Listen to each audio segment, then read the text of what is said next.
Здраво и од мене. Добре дојдовте на информативната сесија за повикот за институционални грантови од петтата генерација CMINS 05, сократенка CMINS 05. За време на оваа сесија ќе погледнеме кои се критериумите за подобност и како да ја пополниме апликацијата која што ви е прикачена на веб страната. Видам зашто не оди ова.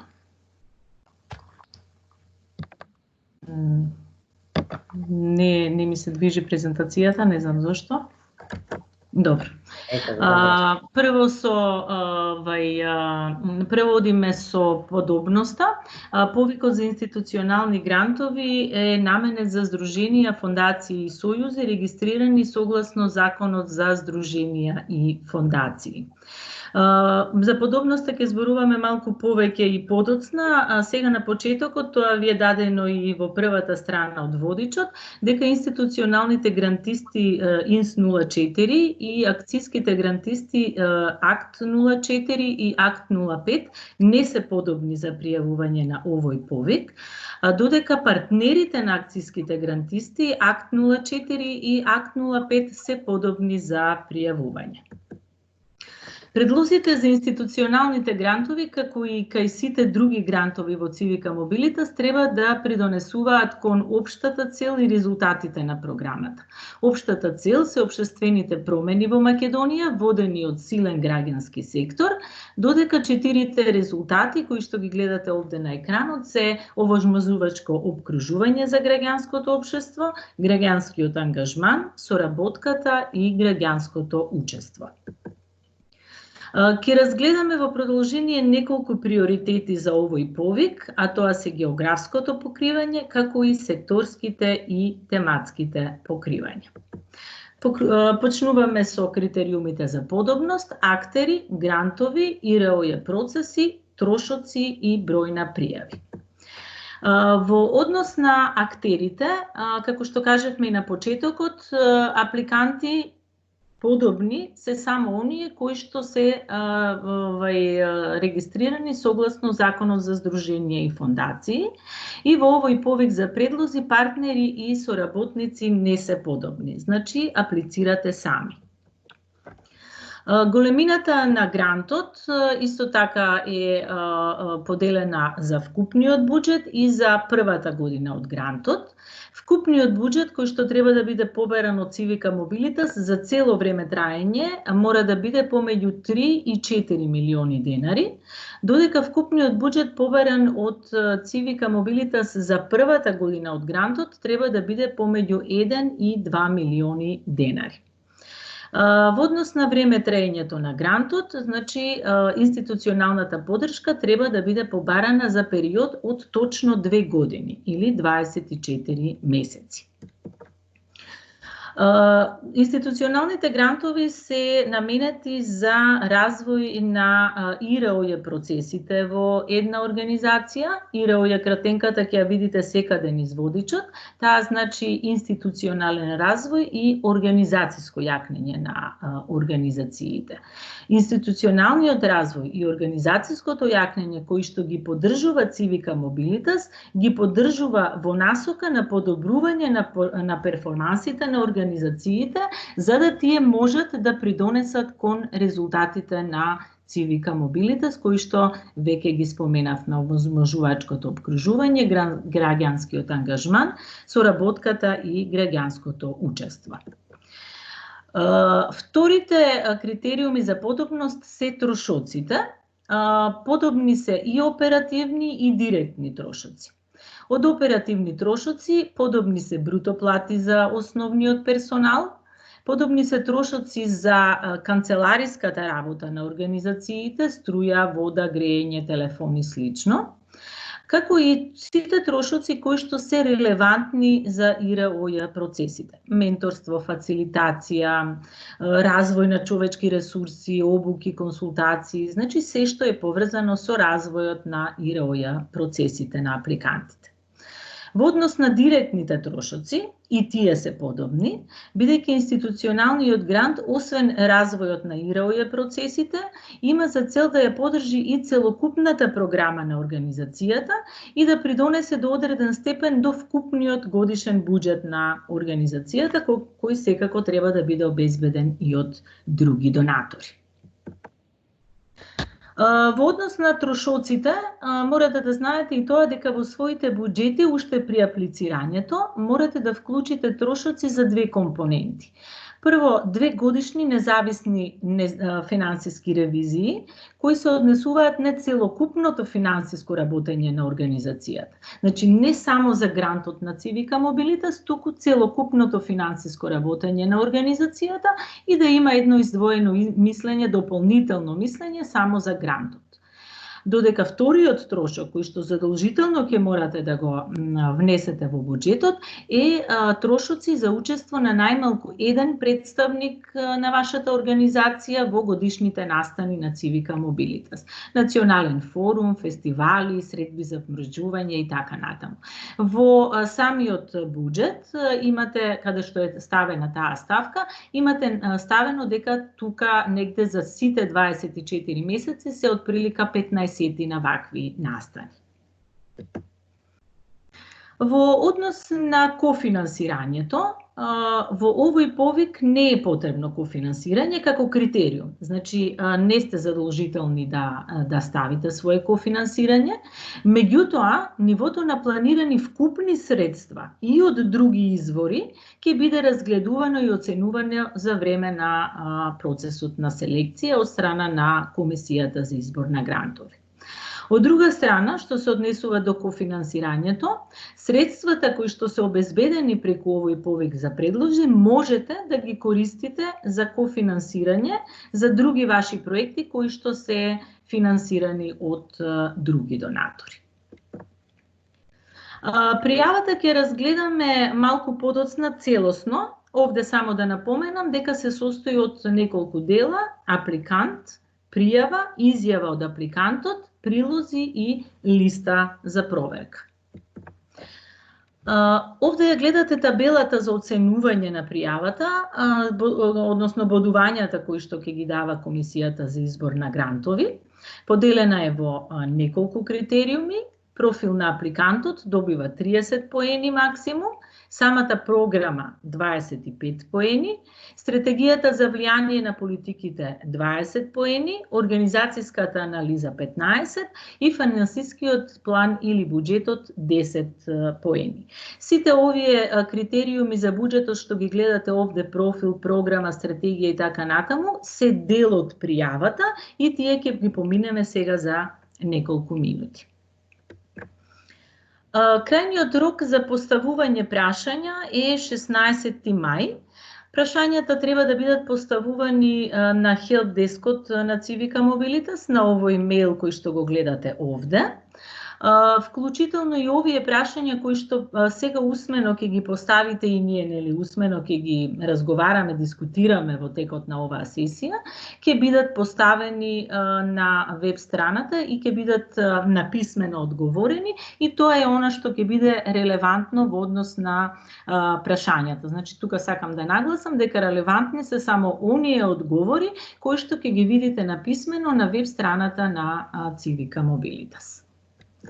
Крајниот рок за поднесување на пријавата е 1 јуни во 16 часот. Во самиот водич имате начини како, нели, тоа се прави, без разлика дали ќе доставите по пошта, дали ќе доставите во МЦМС директно, дали ќе испратите по курир. Значи, кој е начинот на кој што ќе ја доставите пријавата е ваш избор. Она што треба да знаете дека треба на кој да е начин да ја испратите кај нас да стаса до 1 јуни до 16 часот. Тоа е во однос на самата пријава, а сега ќе одиме со делот на пополнување на самата пријава. Само да прашам дали ја гледате пријавата сега на екранот? Да, се гледа. Добро. ова е пријавата со која што аплицирате, која што е Вале, не се гледа. Не ја гледаме апликација. Не ја гледате? Се гледа. Се гледа, ја гледате или не? Не. Не, ајде. Да пробам уште еднаш.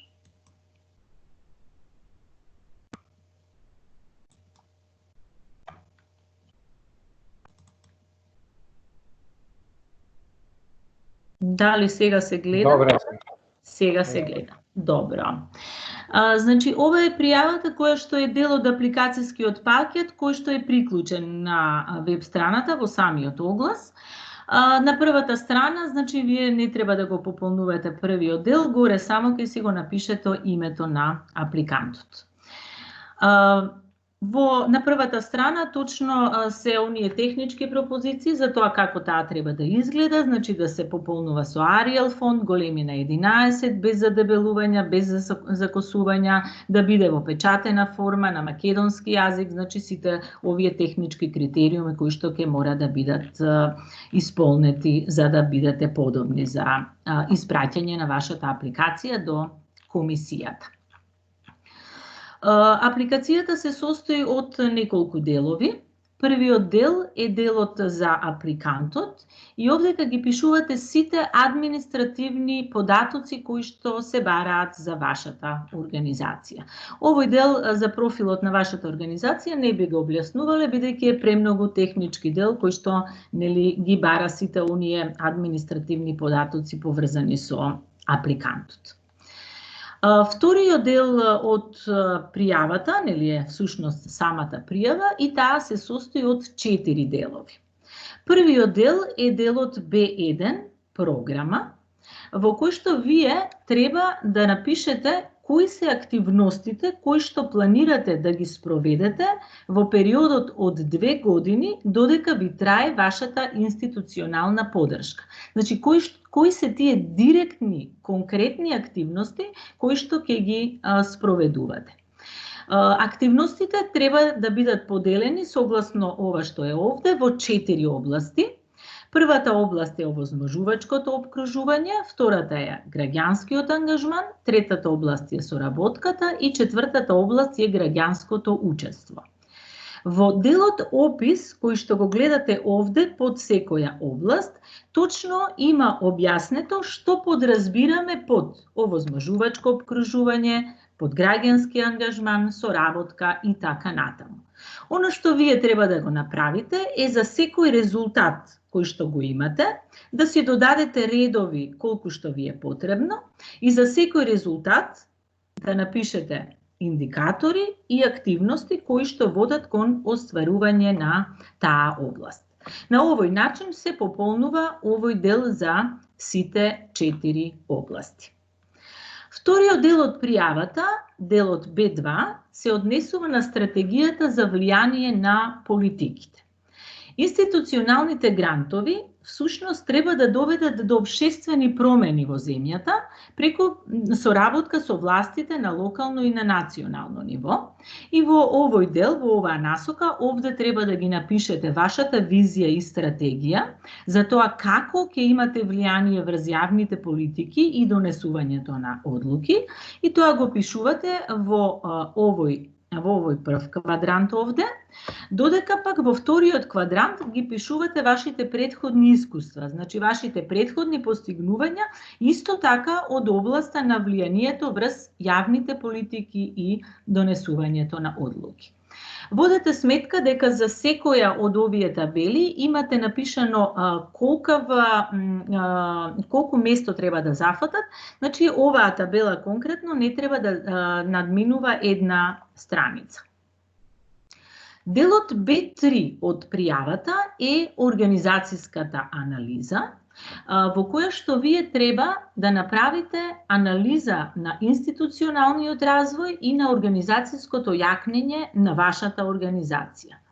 Во овој дел овде, кој што го гледате, всушност ви е даден многу краток опис за тоа што значи институционалниот развој и организацијското јакнење и кои се неговите компоненти, за да можете потоа полесно да го пополнувате делот кој што е овде, значи оваа табела овде, кој што се состои од 3 подделови. Во првиот дел статус, всушност, вие пишувате кој е моменталниот статус, односно кој е моменталната состојба на вашата организација од аспект на ИРО-ја. Во вториот дел, пишувате кои се слабостите и предизвиците со кои што се соочувате во вашата организација, исто така од аспект на ИРО-ја, а во третиот дел треба да ги напишете промените или подобрувањата кои што сакате да ги постигнете со овој грант. Промените и подобрувањата ги пишувате на исти начин како и активностите во програмата, преку резултати, индикатори и активности. За секој резултат треба да си додадете посебен ред и да напишете кои се промените и постигнувањата кои што сакате со овој грант да ги постигнете.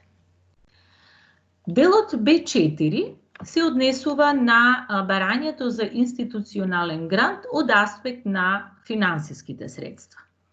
Вкупното времетраење го пишувате овде во месеци. Времетраењето на грантот, да споменам уште еднаш, е точно 24 месеци. Се што е повеќе или помалку од 24 месеци ќе биде неподобно за испраќање до комисијата.